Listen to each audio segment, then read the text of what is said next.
बेटे की शादी में विधवा माँ को रसोई में खड़ा कर दिया। कहा सफ़ेद साड़ी में फ़ोटो खराब होगी। लेकिन जब दुल्हन के पिता ने माँ के पैर छुए तो सबके होश उड़ गए। मेरे हाथ में प्याज छीलने के लिए चाकू था, आंखों में आंसू नहीं थे, क्योंकि प्याज से जो आंसू आते हैं वो कम से कम ईमानदार होते हैं। असली आंसू तो मैंने 12 साल पहले उस दिन बहाए थे जब मेरे पति की अर्थी उठी थी। उस दिन के बाद मैंने तय कर लिया था कि अब सिर्फ काम करूंगी, रोऊंगी नहीं। और आज मेरे इकलौते बेटे रुद्राक्ष की शादी थी, लेकिन वह स्टेज पर नहीं, रसोई में खड़ी थी। अरे काकी, वो आलू की सब्जी में नमक कम है, जरा देख लो, किसी केटरिंग वाले ने आवाज़ लगाई। मैंने चुपचाप सब्जी में नमक डाला। मेरा नाम गायत्री है, पर आज मैं इस शादी के पंडाल में सब मुझे काकी, मौसी या फिर इशारे से बुला रहे थे, जैसे मेरा कोई नाम ही नहीं, जैसे मैं सिर्फ एक औरत हूँ जो सफ़ेद साड़ी में घूमती है और शादी की रौनक खराब करती है। बाहर शहनाई बज रही थी। रुद्राक्ष मेरा बेटा मंडप में बैठा होगा, दुल्हन आ रही होगी और मैं यहाँ प्याज काट रही थी। यह सब कैसे हुआ? ये ऐसे कैसे मेरी अपनी ही संतान ने मुझे इस कोने में धकेल दिया? 3 दिन पहले की बात है। मैं अपने छोटे से घर में थी, शहर से 12 किलो बाहर एक किराए के मकान में, जहाँ मैं पिछले 12 सालों से रह रही थी। रुद्रांक शहर में अपनी बड़ी नौकरी, बड़े फ्लैट और अपने बड़े सपनों के साथ रहता था। मुझसे महीने में एक बार फ़ोन पर बात हो जाती थी, वो भी औपचारिकता के लिए। उस दिन अचानक उसका फ़ोन आया, माँ मेरी शादी तय हो गई है, अगले हफ्ते है। मेरे हाथ से फ़ोन गिरते गिरते बचा। क्या इतनी जल्दी? और तुमने बताया नहीं? माँ समय नहीं था, लड़की बहुत अच्छे घर की है, उसके पिता बड़े बिजनेसमैन हैं, हमें जल्दी करनी पड़ी। मैं खुश थी, मेरा बेटा आखिरकार बस रहा था। मैंने पूछा मुझे कब बुलाना है, मैं क्या पहनूं? तुम्हारे पिता की निशानी वाली साड़ी है ना? फ़ोन पर एक अजीब सी खामोशी छा गई। फिर रुद्राक्ष ने कहा, माँ वो बात यह है कि तुम्हें शादी में, मतलब सफ़ेद साड़ी में नहीं आना है। क्यों? मेरी आवाज़ काँप गई। क्योंकि प्रिया के घर वाले, मतलब आजकल के लोग, थोड़े वो सोचते हैं कि शादी में विधवा औरत का दिखना शुभ नहीं होता। मेरे हाथों से फ़ोन छूट गया। मैं कुर्सी पर धप से बैठ गई। मेरा अपना बेटा मुझे अशुभ कह रहा था, वही बेटा जिसे मैंने अपने पति की मौत के बाद दिन रात मजदूरी करके पाला था, जिसके लिए मैंने अपनी जवानी खेतों में, घरों में बर्तन मांजने में बिता दी थी। मैंने फ़ोन उठाया तो तो मुझे नहीं बुलाओगे? नहीं माँ, ऐसा नहीं है, तुम आओगी, बस बस थोड़ा कम दिखना, समझो ना, समझो ना। यह शब्द मेरी ज़िंदगी का सबसे बड़ा ज़हर बन गया था। और आज मैं यहाँ थी शादी के पंडाल में, पर मंडप के पास नहीं, रसोई के पास। मुझे कहा गया था कि मैं बारात के साथ नहीं आऊँगी, अकेले आऊँगी पीछे के दरवाजे से। और जब तक रस्में चल रही हैं मैं यहाँ रसोई में मदद करूँ ताकि लोगों की नज़र ना पड़े। तभी एक आवाज़ आई, अरे काकी जरा ये सब्जी स्टेज के पास ले जाओ, वेटर कम पड़ गए हैं। मैं ट्रे उठाकर चल पड़ी। मेरे हाथ काँप रहे थे। मेरी सफ़ेद साड़ी, जो कभी मेरे सुहाग का गर्व थी, आज मेरी पहचान छिपाने का जरिया बन गई थी। जैसे ही मैं मंडप के करीब पहुंची, रुद्राक्ष की नज़र मुझ पर पड़ी। उसकी आंखों में शर्म नहीं, घबराहट थी, जैसे उसे डर था कि कहीं मैं वहां खड़ी होकर कुछ बोल ना दूं। दुल्हन प्रिया बहुत खूबसूरत थी, लाल लहंगा, हीरे के गहने, चेहरे पर मेकअप की परतें। उसके पीछे उसके माता पिता खड़े थे। प्रिया के पिता का नाम विक्रम सिंघानिया था, काले सूट में, चेहरे पर घमंड। मैंने ट्रे रखी और पीछे मुड़ने वाली लगी, तभी एक आवाज़ आई, रुको। मैं चौंक कर मुड़ी। विक्रम सिंघानिया मेरी तरफ चल कर आ रहे थे। उनके चेहरे पर अजीब सा भाव था, जैसे वो किसी को पहचानने की कोशिश कर रहे हो। रुद्राक्ष घबरा गया। अंकल, वो यहाँ की मदद करने आई है। विक्रम सिंघानिया ने रुद्राक्ष की बात अनसुनी कर दी। वो सीधे मेरे सामने आ खड़े हुए। उनकी आंखों मेरे लिए चेहरे को टटोल रही थी। फिर अचानक वो मेरे पैरों के पास झुक गया। पूरे पंडाल में सन्नाटा छा गया। गायत्री जी, उन्होंने कांपती आवाज में कहा। मैं स्तब्ध रह गई।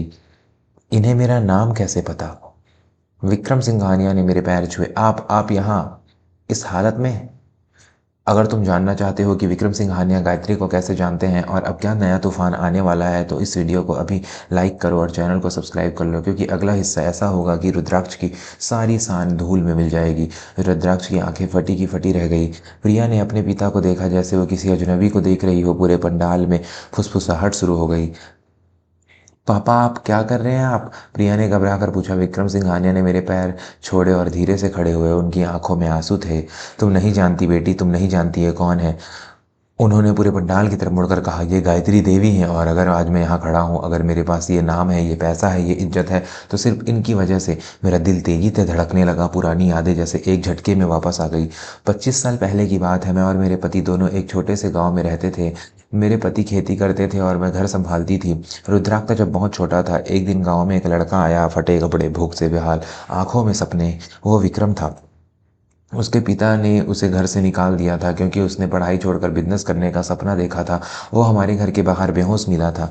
मैंने उसे उठाया, खाना खिलाया, अपने घर में रखा। मेरे पति ने भी उसे वो साथ दिया। उसने हमने उसे 2 साल तक अपने बेटे की तरह पाला, उसकी पढ़ाई करवाई, उसके सपनों को समझा। जब विक्रम को शहर में पहली नौकरी मिली तो मैंने अपने गहने बेचकर उसे शहर भेजा। उसने रोते हुए मेरे पैर छुए थे और कहा था, माँ, मैं आपका यह कर्ज कभी नहीं भूलूंगा। फिर साल बीते, विक्रम शहर में सफल होता गया, उसका बिजनेस बढ़ता गया और हम गांव में अपनी छोटी सी जिंदगी में खुश थे।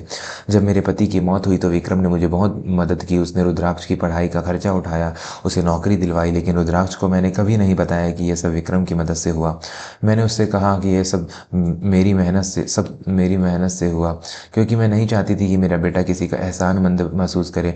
मैं चाहती थी कि वो खुद पर गर्व करे। लेकिन आज आज मुझे लग रहा था कि मैंने गलती की। विक्रम सिंघानिया पूरे पंडाल के सामने बोल रहे थे। मैं जब बेघर था, भूखा था, हारा हुआ था, तब इन्होंने मुझे अपना घर दिया, अपनी रोटी में से आधी रोटी मुझे दी, अपने बेटे की तरह पाला। आज अगर मेरे पास कुछ है तो ये सब इनकी वजह से है। उन्होंने रुद्राक्ष की तरफ देखा, उनकी आंखों में गुस्सा था। और तुमने अपनी माँ को रसोई में खड़ा कर दिया क्योंकि वो विधवा है, क्योंकि तुम्हें शर्म आती है। रुद्राक्ष का चेहरा सफ़ेद पड़ गया। अंकल, मैंने नहीं, वो चुप। विक्रम की आवाज़ गूंजी। तुम्हें पता भी है कि तुम्हारी आज जो हैसियत है वो किसकी वजह से है? तुम्हारी पढ़ाई, तुम्हारी नौकरी, सब कुछ मैंने करवाया। और मैंने किसके लिए किया? तुम्हारी माँ के लिए, क्योंकि मैं उनका कर्जदार हूँ। प्रिया अपनी माँ की तरफ देख रही थी। मम्मी, ये सच है? प्रिया की माँ ने सिर हिलाया, उसकी आंखों में भी आंसू थे। विक्रम ने फिर मेरी तरफ देखा। गायत्री जी, मुझे माफ़ कर दीजिए। मुझे नहीं पता था कि रुद्राक्ष आपके साथ ऐसा व्यवहार कर रहा है। अगर मुझे पता होता तो मैं इस शादी को आगे बढ़ने ही नहीं देता। मैंने अपनी आवाज़ को स्थिर रखा। विक्रम बेटा, तुम्हें मुझसे माफ़ी मांगने की ज़रूरत नहीं है। तुमने तो कभी मेरी इज्जत नहीं गिराई। फिर मैंने रुद्राक्ष की तरफ देखा। मेरा अपना बेटा, मेरी कोख से जन्मा, आज वो मेरी आंखों में नहीं देख पा रहा था। रुद्राक्ष, मैंने कहा, तुम्हें लगता है कि मैं सफ़ेद साड़ी में अशुभ लगती हूँ? तो सुनो, ये सफ़ेद साड़ी मेरे सुहाग की निशानी है, ये मेरी मेहनत की निशानी है। जब तुम्हारे पिता की मौत हुई तो मैंने रंगीन कपड़े नहीं छोड़े क्योंकि कोई परंपरा थी। मैंने इसलिए छोड़े क्योंकि मेरे पास तुम्हारी पढ़ाई के लिए पैसे नहीं थे। मैंने अपने सारे रंगीन कपड़े बेच दिए। पंडाल में सन्नाटा था, सिर्फ मेरी आवाज़ गूंज रही थी। मैंने मजदूरी की, लोगों के घरों में बर्तन मांजे, खेतों में काम किया और हर रात जब मैं थक कर घर आती थी तो तुम्हें देखती थी सोते हुए और सोचती थी कि एक दिन मेरा बेटा बड़ा होगा, पढ़ेगा, कामयाब होगा और मुझ पर गर्व करेगा। मेरी आवाज़ टूट गई। लेकिन आज आज तुमने मुझे रसोई में खड़ा कर दिया क्योंकि तुम्हें शर्म आती है मुझसे। रुद्राक्ष के घुटने टेक गए। माँ, मुझे माफ़ कर दो। मैंने गलती की। मैंने उसके शब्द पकड़े। गलती तो मैंने की। मैंने तुम्हें संस्कार नहीं दिए। मैंने तुम्हें सिर्फ पैसे कमाना सिखाया, इज्जत करना नहीं।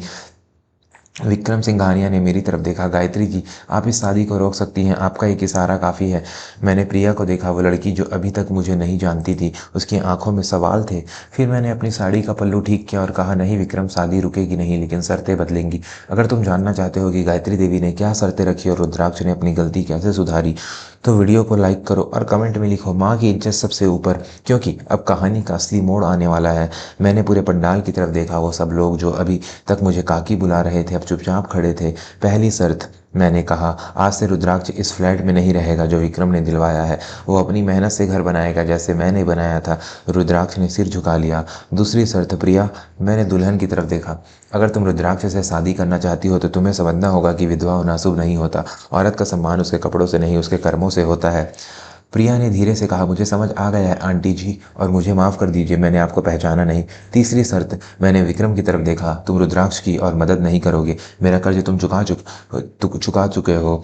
अब से रुद्राक्ष अपने पैरों पर खड़ा होगा। विक्रम ने सिर हिलाया, जैसे आप कहें माँ।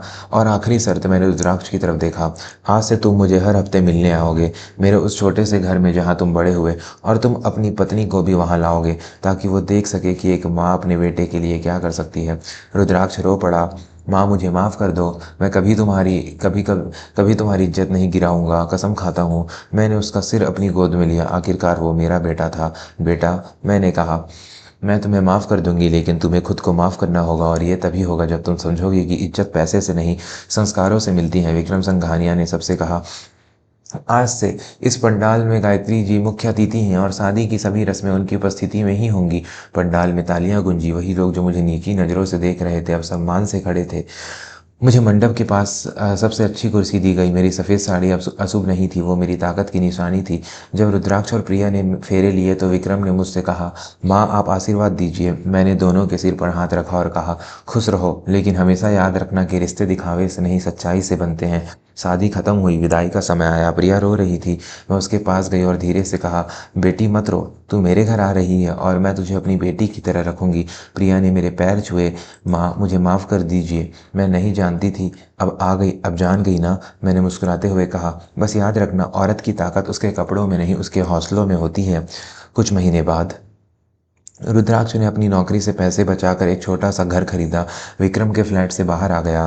प्रिया ने भी नौकरी शुरू कर दी। हर हफ्ते दोनों मेरे गांव आते। प्रिया मुझे माँ कहने लगी थी। एक दिन उसने मुझसे कहा, माँ आप शहर में हमारे साथ रहिए ना। मैंने उसका हाथ पकड़ा। बेटी मैं यहीं खुश हूँ, लेकिन तुम दोनों जब भी आओ मेरा घर खुला है।